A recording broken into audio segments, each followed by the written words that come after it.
Hello everyone, welcome to another new blog. আশা করি আপনারা সবাই খুব হ্যাপি আছেন আর হেলদি আছেন। আজ হচ্ছে 26শে এপ্রিল আর আজ হচ্ছে আমাদের এখানে ভোট। তো আমি আর ভাই দুজনে বেরিয়ে পড়েছি ভোট দেবার জন্য। মা আর বাবা পরে আসবে। তো ভোট সেন্টারটা আমাদের বাড়ি থেকে খুব বেশি দূর নয়, তাই ঝটপটে ওখানে পৌঁছে গেছিলাম। ব্যাঙ্গালোর আর আমাদের এখানকার ভোট একদিনে হওয়ায় আমি একটা ছুটি খুব ভালোভাবে এনজয় করতে পেরেছি। ভোটও দেওয়া হলো আর বাড়িতে থেকে একটা ছুটিও এনজয় করা হলো। খুব একটা বেশি ভিড় ছিল না, তাই ঝটপট আমাদের ভোটও দেওয়া হয়ে গেছে। এবার বাড়ি গিয়ে মাকে সেই স্কুল টাইমের ব্রেকফাস্ট বানিয়ে দিতে বলেছি, যেটা আমার খুবই প্রিয় ছিল। ডাল সেদ্ধ, আলু সেদ্ধ, তার সাথে অল্প একটু সর্ষের তেল, পেঁয়াজ, কাঁচা লঙ্কা, আর সাথে পাট শাক ভাজা হয়ে গেলে তো আর কোনো কথাই নেই। আমার মতো কাদের কাদের এইরকম খাবার খেতে ভালো লাগে আমাকে কমেন্টে জানিও নিশ্চয়ই। তো সন্ধেবেলা ভাই আর আমি বেরিয়ে পড়েছি মন্দির যাবার উদ্দেশ্যে। ধর্মনগর গেলে সাধারণত আমি এইসব মন্দির ভিজিট করে থাকি, অনেক ছোটবেলা থেকেই করি, সেই স্কুল টাইম থেকে।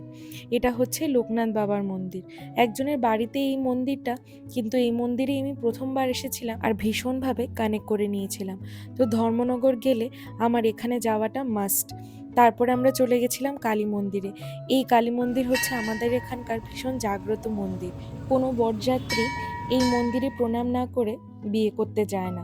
এই রকমভাবেই লোকেরা এই মন্দিরকে মানে।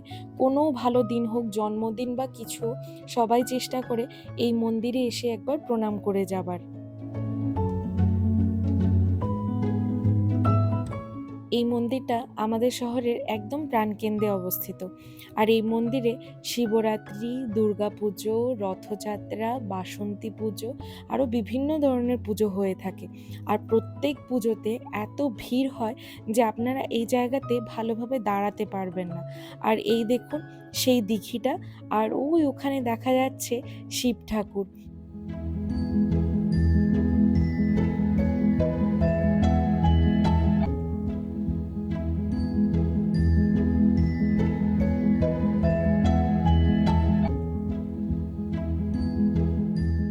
তারপর আমরা চলে গেছিলাম রামকৃষ্ণ মিশনে ঠাকুর রামকৃষ্ণকে প্রণাম করতে। প্রথমবার যখন কলেজ যাই তখন মনের মধ্যে সাহস জোগাবার জন্য এইসব জায়গায় গিয়ে প্রণাম করেছিলাম।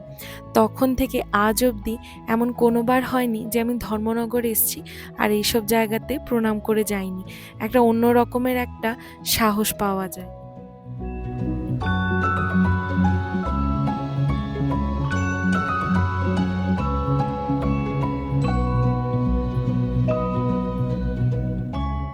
তো আজকের মতো আমাদের মন্দির দর্শন হয়ে গেছে আর এখন যাব পেট পুজো করতে। আর এই দেখুন এই প্রিয় শহর ধর্মনগর, কি সুন্দর লাগছে না জায়গাটা।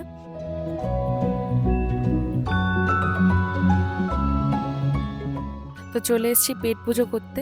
ভাই বলল এই টংঘরে নাকি বেশ ভালো খাবার পাওয়া যায়।